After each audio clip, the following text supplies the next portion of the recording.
Hello guys, I hope you like my videos. If you like my videos please like share and subscribe our channel. आज हम लोग class 12th का ratio analysis आपके पास chapter है, उसका आपके पास fourth type का जो रेशियो है वो आपके साथ डिस्कस करने जा रहे हैं, दैट इज प्रॉफिटेबिलिटी रेशियो.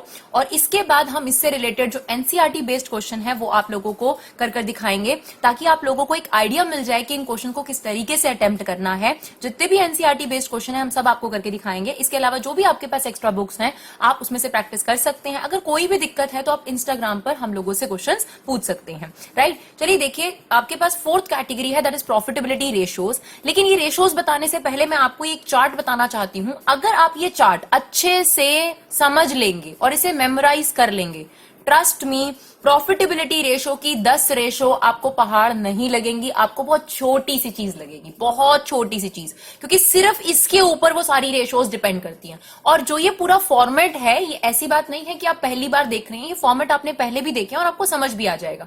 तो प्लीज आप इस फॉर्मेट को समझिए, और इस फॉर्मेट को समझने के बाद आपके लिए जो ये प्रॉफिटेबिलिटी रेशोज हैं वो बहुत ही आसान होने वाली है. तो देखिए क्या है, सबसे पहले जो है, कोई भी बिजनेस है उसका सेल्स होता है, यानी रेवेन्यू फ्रॉम ऑपरेशन, जो कि अब आपके पास नई टर्म जो है दे दी गई है कंपनी एक्ट के अंदर, सेल्स रेवेन्यू फ्रॉम ऑपरेशन. उसमें से हम माइनस करें अगर cost of good sold. What does cost of good sold? यानी जो माल हम बेचने जा रहे हैं उसको बनाने पर कितना खर्चा हुआ, यानी फिनिश गुड पर अब तक आपका कितना खर्चा हो चुका है, that is what cost of good sold. तो अगर हमारे पास जो भी रेवेन्यू जनरेट हुआ माल को बेचकर, उसमें से सिर्फ अगर हम ये कॉस्ट माइनस कर दें कि हमारा प्रोडक्ट बनाने का कितना कॉस्ट था, तो आपके पास जो प्रॉफिट आता है उसको बोलते हैं डियर ग्रॉस प्रॉफिट. और आप 11th क्लास में सीख चुके हो कि ट्रेडिंग अकाउंट में ग्रॉस प्रॉफिट या ग्रॉस लॉस निकलता है. तो वो बेसिकली क्या होता है, अगर हम ट्रेडिंग अकाउंट की बात करें तो सिर्फ फैक्ट्री एक्सपेंसेस को उसके अंदर लिया जाता है. राइट, तो आपके पास ये आ जाता है ग्रॉस प्रॉफिट. इसके बाद हम दो खर्चे और माइनस करते हैं जिनको हम ऑपरेटिंग एक्सपेंस बोलते हैं. डियर, ऑपरेटिंग एक्सपेंस क्या होता है? जो कि बिजनेस से रिलेटेड खर्चे होते हैं, डायरेक्टली और इनडायरेक्टली. यानी अब इनडायरेक्ट एक्सपेंस हम माइनस करेंगे, लेकिन प्रॉपरली बिजनेस से रिलेटेड खर्चे. आप अगर कैश फ्लो स्टेटमेंट देखेंगे तो कैश फ्लो स्टेटमेंट में भी इसका बहुत ज्यादा यूज है. कैश फ्लो की भी आपके पास वीडियोस ऑलरेडी अपलोडेड हैं. अगर आप प्रॉपर प्लेलिस्ट में जाएंगे तो आपको अकाउंटेंसी के प्लेलिस्ट में सारी अकाउंटेंसी की वीडियोस जो है वो मिल जाएंगी. तो उसमें आप कैश फ्लो स्टेटमेंट की तरफ जाएंगे तब भी आपको ये समझना बहुत जरूरी है कि ऑपरेटिंग खर्चे क्या होते हैं. ऑपरेटिंग खर्चे वो होते हैं जो बेसिकली रिलेट करते हैं आपके बिजनेस को चलाने से रिलेटेड, चाहे वो ऑफिस लेवल पर हुए हैं चाहे वो फैक्ट्री लेवल पर हुए हैं. तो जो फैक्ट्री लेवल पे खर्चे हुए वो आपने कॉस्ट ऑफ गुड्स सोल्ड में माइनस कर दी, आपके पास आ गया ग्रॉस प्रॉफिट. अब ये दो खर्चे, office and administration expenses, like office की सैलरी हो गई, ऑफिस का रेंट हो गया, स्टेशनरी का खर्चा हो गया, ये सारे जो खर्चे हैं ये भी आपके बिजनेस से डायरेक्टली और इनडायरेक्टली रिलेट करते हैं. तो ये अगर आप माइनस कर देंगे तो आपके पास एक और ऑपरेटिंग खर्चा माइनस हो जाएगा. इसके अलावा इसको भी ऑपरेटिंग खर्चा माना जाता है सेलिंग एंड डिस्ट्रीब्यूशन एक्सपेंसेस, यानी माल बेचने तक के जितने भी खर्चे हैं आपके, वो सारे आपके पास ऑपरेटिंग एक्सपेंस है. अब सेलिंग एंड डिस्ट्रीब्यूशन एक्सपेंस में क्या आता है? सेल्समैन को आपने अपॉइंट करा है, उसकी सैलरी, ठीक है, सेल्समैन को कमीशन देते हो या फिर वेयर हाउस का रेंट दे रहे हो, इस तरीके के जो खर्चे हैं, एडवर्टीजमेंट वगैरह पे जो आपका पैसा खर्च होता है, ये सारे खर्चे सेलिंग एंड डिस्ट्रीब्यूशन में आते हैं. इन तीनों को मिलाकर cost of goods sold, admin and office and selling and distribution, they are known as operating expense, यानी डायरेक्ट बिजनेस खर्चे हैं. ठीक है ना. तो जब आपने पहले सीओजीएस माइनस करा तो ग्रॉस प्रॉफिट, और ग्रॉस प्रॉफिट के बाद जब आपने ये दोनों खर्चे भी माइनस कर दिए, then you get operating profit, जो अभी तक आप लोगों को नहीं पता था क्योंकि आपको ग्रॉस प्रॉफिट और नेट प्रॉफिट पता था. राइट, तो अब आपके पास ऑपरेटिंग प्रॉफिट आता है, जिसको earning before interest and tax के नाम से भी कई बार बुलाया जाता है. तो ऑपरेटिंग प्रॉफिट आपके पास आ गया. इसके बाद इसमें से नॉन ऑपरेटिंग एक्सपेंस, यानी जो बिजनेस से डायरेक्टली रिलेट नहीं करते, जैसे कि इंटरेस्ट पे करना. आप इंटरेस्ट क्यों पे करते हैं? बिकॉज आपने लोन लिया है. लोन लेना देना आपका बिजनेस नहीं है, आपका ऑपरेटिंग काम नहीं है, ये नॉन ऑपरेटिंग काम है. इसी तरीके से नॉन ऑपरेटिंग इनकम, अगर आपको इंटरेस्ट रिसीव हो गया तो इन्वेस्ट करना, कहीं पर इन्वेस्ट करके ही आपको इंटरेस्ट रिसीव होगा ना, या डिविडेंड रिसीव होगा. तो जो ये रिसीविंग हुई है, डिविडेंड रिसीव करना या इंटरेस्ट रिसीव करना, आप बताइए क्या ये आपका काम है? नहीं, ये आपको अपने बिजनेस से अलग ही रिसीव हुआ है. इनको बोलते हैं नॉन ऑपरेटिंग इनकम. तो आप अगर नॉन ऑपरेटिंग एक्सपेंसेस को माइनस कर दें, जैसा कि इंटरेस्ट पेड या डिविडेंड पेड, और अगर आप नॉन ऑपरेटिंग इनकम्स को ऐड कर दें, तो आपके पास जो प्रॉफिट आता है वो फाइनल प्रॉफिट होता है, that is net profit before tax. हो सकता है कि इसमें हमने टैक्स भी माइनस करा हो, पर जनरली हम मान के चल रहे हैं it's net profit before tax. फिर हम गवर्नमेंट को टैक्स पे कर देते हैं इसमें से, that is profit after tax. जो प्रॉफिट आफ्टर टैक्स होता है वो बच जाता है डिविडेंड के लिए. तो अगर प्रेफरेंस होगी कंपनी के अंदर तो पहले उस प्रॉफिट में से प्रेफरेंस शेयर होल्डर को डिविडेंड दे दीजिएगा. जो प्रॉफिट बचेगा सारा का सारा अवेलेबल हो जाएगा इक्विटी शेयर होल्डर्स के लिए।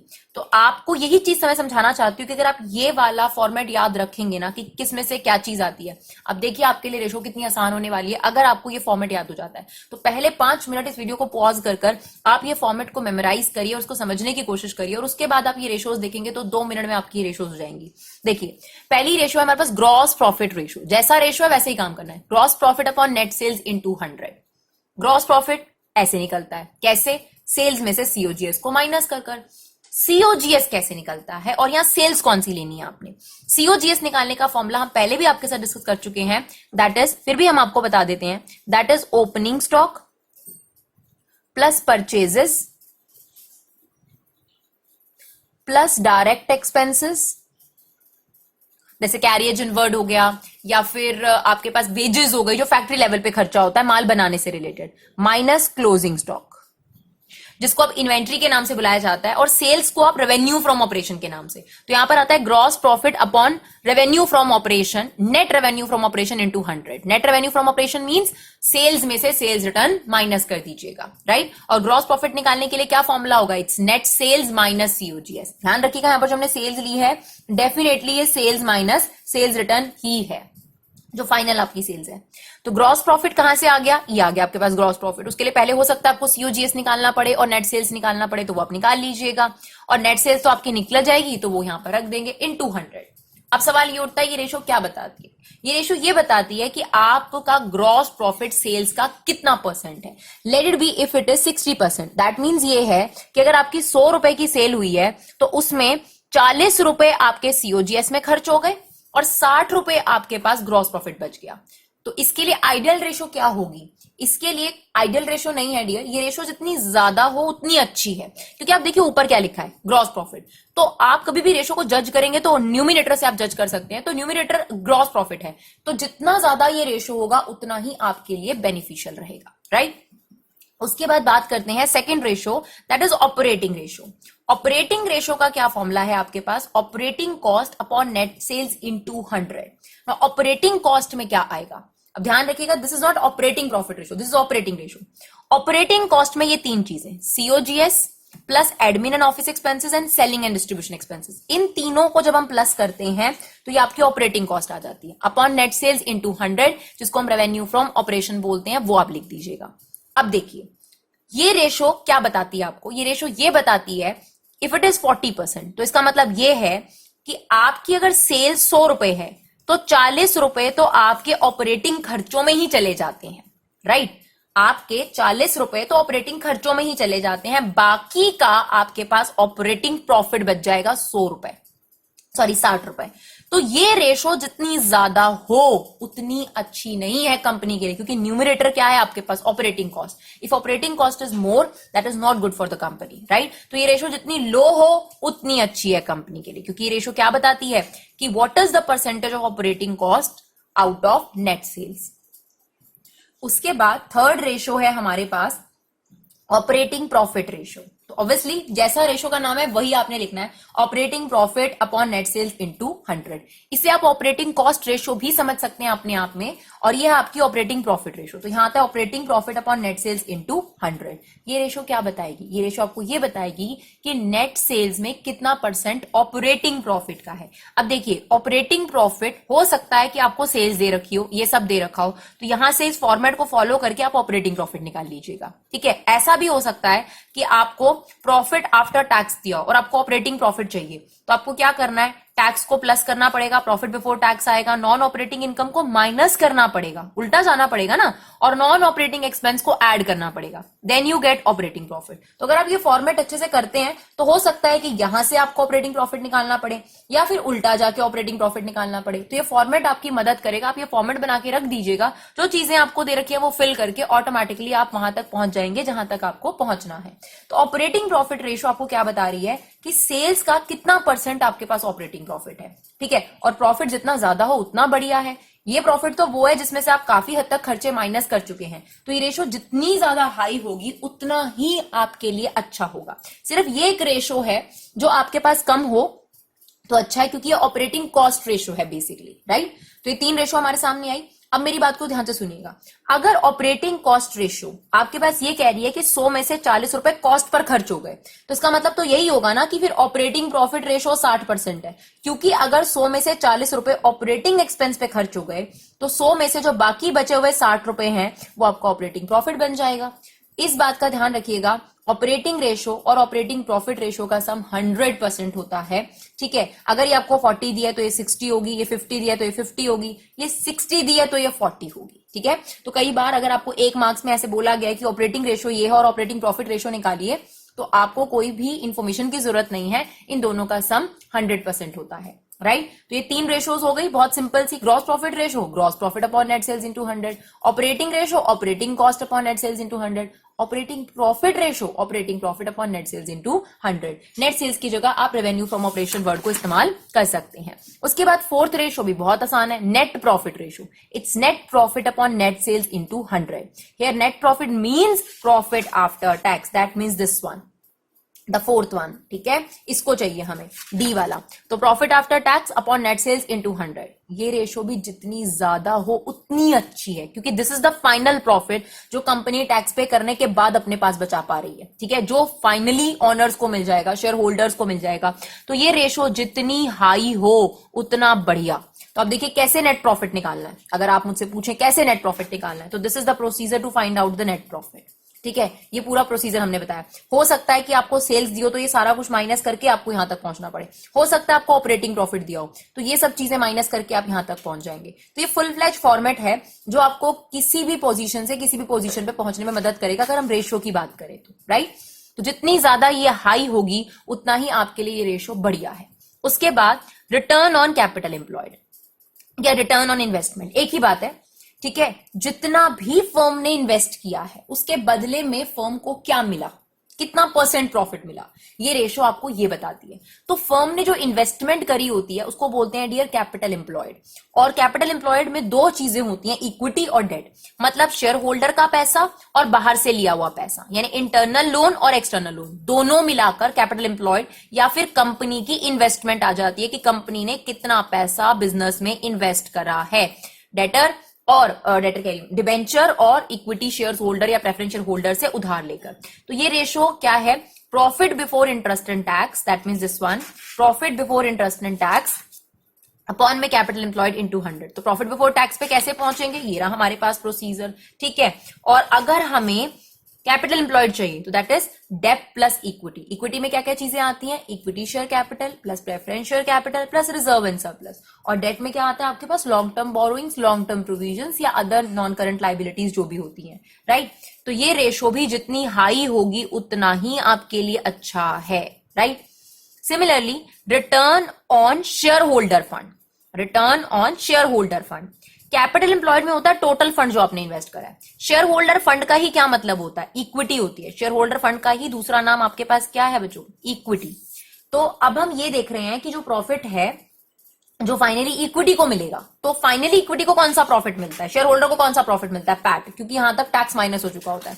तो पैट आपने कमाया profit after tax upon share holder fund, that is share capital plus reserve and surplus. Right, तो आपके पास जो ये प्रॉफिट आफ्टर टैक्स है वो कितना परसेंट है शेयर होल्डर फंड का, इफ इट इज 40% या 30%, तो ये बहुत अच्छी बात है। तो शेयर होल्डर्स को जो भी उन्होंने पैसा लगाया, अगर 100 रुपए लगाए तो 30% उसकी जगह उनको प्रॉफिट मिल रहा है, क्योंकि फाइनली ये प्रॉफिट अब किसका है, इसमें किसी डेट को कुछ नहीं देना, कुछ नहीं। अब आपके पास ये प्रॉफिट शेयर होल्डर्स का है पूरे तरीके से, चाहे वो इक्विटी हो चाहे प्रेफरेंस हो। तो ये रेशो भी जितनी हाई होगी उतना अच्छा होगा। राइट, उसके बाद हमारे पास है थोड़ी सी अलग ratio, that is earning per share, but इसमें भी हमारा फॉर्मेट काम आएगा। अर्निंग पर शेयर क्या होता है डियर, कि फाइनली एक इक्विटी ने कितना कमाया। तो आपको क्या करना है, जो इक्विटी के लिए फंड अवेलेबल है, बिल्कुल लास्ट वाला, that is profit available for equity share holder, उस पैसे को डिवाइड कर दो नंबर ऑफ इक्विटी शेयर से। यानी मान लीजिए कि आपके पास प्रॉफिट बच जाता है 1 लाख रुपए, ठीक है, और नंबर ऑफ शेयर्स हैं आपके पास 20,000। तो आप ये जानना चाहते हो कि एक शेयर होल्डर के पास क्या गया, तो यहां पर आ गए 5 रुपए। तो that is what earning per share, यानी कंपनी के डायरेक्टर्स ने या मैनेजमेंट्स ने एक शेयर होल्डर के लिए कितना पैसा कमा कर दिया। तो ये हो गए आपके पास अर्निंग पर शेयर, और ये आपके पास formula, that is profit available to equity share holder upon number of equity share. ये जितना ज्यादा होगा उतना बढ़िया है कंपनी के लिए, उतना ही ज्यादा शेयर होल्डर खुश होंगे कंपनी के। सेकेंड, नेक्स्ट है आपके पास बुक वैल्यू पर शेयर, यानी आपके बुक्स में आपके शेयर की क्या वर्थ है। तो इक्विटी यानी शेयर होल्डर फंड जो भी है अपॉन में नंबर ऑफ इक्विटी शेयर्स। तो जितना भी शेयर होल्डर का फंड चल रहा हो, मान लो 5 लाख रुपए उन्होंने कंपनी को उधार दे रखे हैं, ठीक है, और नंबर ऑफ इक्विटी शेयर्स मान लीजिए आपके पास 20,000 इक्विटी शेयर्स हैं, तो आपके पास 25 रुपए बुक वैल्यू है उनकी, ठीक है। तो इस तरीके से आप बुक वैल्यू भी निकाल सकते हैं। उसके बाद आता है डिविडेंड पे आउट रेशो। ये रेशो क्या बताती है, देखिए कंपनी ने बेशक पर शेयर 5 रुपए कमाए, पर जरूरी नहीं है कि आप 5 रुपए हर शेयर होल्डर को डिविडेंड के तौर पे दे देंगे। हाँ, हम शेयर होल्डर को बताएंगे कि सर जो अर्निंग है उस हिसाब से पर शेयर 5 रुपए कंपनी ने शेयर होल्डर के लिए कमा दिए, लेकिन हम सारा का सारा डिविडेंड के तौर पे नहीं बांट सकते, क्योंकि हमें बिजनेस में ग्रो करना है या हमें पैसे की जरूरत है, तो हम कुछ रिटेन करेंगे, कुछ आपको बांटेंगे। तो हो सकता है कि ईपीएस तो 5 रुपए है, लेकिन कंपनी उसमें से सिर्फ 2 रुपए ही बांट रही है, 3 रुपए रिटेन कर रही है। तो जितना कंपनी डिविडेंड देती है पर शेयर उसको बोलते हैं dividend per share, that is DPS, dividend per share. तो dividend per share upon earning per share into 100। तो यहां पर अगर आप डिविडेंड पे आउट रेशो की बात करोगे तो 2 डिवाइडेड बाय 5 इनटू 100, इसका मतलब 40% कंपनी ने पे आउट करा है और 60% कंपनी ने रिटेन करा है, ठीक है। तो डिविडेंड पे आउट जितना ज्यादा हो वैसे तो उतना ही अच्छा होता है कंपनी के लिए, क्योंकि अगर आप डिविडेंड बांटते हैं तो मार्केट में इमेज जाती है कि कंपनी कितने अच्छे प्रॉफिट अर्न कर रही है, और अगर कंपनी अच्छे डिविडेंड देती है तो बहुत सारे लोग उस कंपनी के शेयर परचेज करना चाहेंगे और बहुत कम लोग उस कंपनी के शेयर को बेचना चाहेंगे। जब बेचने वाले कम होंगे, खरीदने वाले ज्यादा होंगे, तो मार्केट में आपके शेयर की वैल्यू ऊंची हो जाएगी। और यही तो बोलते हैं ना कि मार्केट प्राइस बढ़ गया उसके शेयर का या पर्टिकुलर कंपनी का, तो it's all about demand and supply. तो आपके पास डिमांड सप्लाई में कब इंबैलेंस होगा, जब कंपनी अच्छे डिविडेंड देगी। तो अच्छी बात है अगर कंपनी अच्छा डिविडेंड पे आउट रखे। तो लास्ट रेशियो है डियर आपके पास price earning ratio, an important ratio. इसमें हम कंपैरिजन करते हैं मार्केट प्राइस का अर्निंग पर शेयर से। तो आपके पास अगर मार्केट प्राइस आपका शेयर का 20 रुपए चल रहा है और आपने अर्निंग करी है 5, तो ये आपके पास आ जाएगा 4 गुना, यानी आप जितना कमा रहे हैं उससे 4 गुना आपका मार्केट में प्राइस हो चुका है। तो it's a good sign for the company. हो सकता है कि डिविडेंड पे आउट रेशो की वजह से ये है, किसी भी वजह से, but it is a good sign for the company, क्योंकि that is a 4 times of the earning per share. तो these are all ratio of profitability. आप देखिए कितने आराम से ये रेशोज हो गई अगर हमने ये कर रखा है तो। खास तौर पर अगर मैं बात करूं आपको 4th तक तो बहुत आसान से, 7th भी उसी पे बेस्ड आपकी हो गई। सिर्फ 1-2 चीजें हैं जो आपको डिफरेंस जो है करना पड़ा, पर अदरवाइज तो आपका इस फॉर्मेट से आधे से ज्यादा काम हो जाएगा। तो सबसे पहले डियर आप एक काम करिए कि इसमें रेशोज को तो आपको याद करना ही पड़ेगा, क्योंकि अगर आप रेशोज याद नहीं करेंगे, फॉर्मूले याद नहीं करेंगे, तो न्यूमेरिकल करने से कोई फायदा नहीं है, क्योंकि सबसे पहले आपको रेशो का फॉर्मूला लिखना पड़ेगा, तभी आप उसमें चीजें डालेंगे। तो 2 चीजें आपने रेशो एनालिसिस में याद करनी है, रेशो का फॉर्मूला और जो भी रेशो में डिमांड चीज है वो कैसे निकल कर आती है। एक बार आपको ये आ गया तो आपके लिए बहुत ही बेनिफिट होगा, आप बड़े आराम से क्वेश्चंस कर सकते हैं। तो आपको पता है कि ये जो टॉपिक है ये बीकॉम में भी है, एमबीए में भी आता है यही रेशो एनालिसिस। तो इतना इंपॉर्टेंट है, तो इसे सिर्फ ये मत सोचिएगा कि सिर्फ 12th में पढ़ना है। अगर आप 12th में इसे अच्छे से कर लेते हैं तो आपका बीकॉम का एक पोर्शन 10 से 12 नंबर का क्वेश्चन आता है ये बीकॉम के अंदर, और अगर आप एमबीए की बात करेंगे तो एमबीए में भी 15 से 16 नंबर का जो क्वेश्चन आता है ये। तो आप देखिए कितनी इंपॉर्टेंस है इसकी। अगर आप कल को कॉमर्स स्ट्रीम से आगे जाते हैं तो आपको किसी गाइडेंस की जरूरत नहीं पड़ेगी। तो प्लीज इसे बहुत अच्छे तरीके से करिए ताकि आपको आगे जाकर कोई दिक्कत ना हो। आई होप आपको ये वीडियोस अच्छे लगे। Thank you so much guys for 11 support. Keep supporting your classes.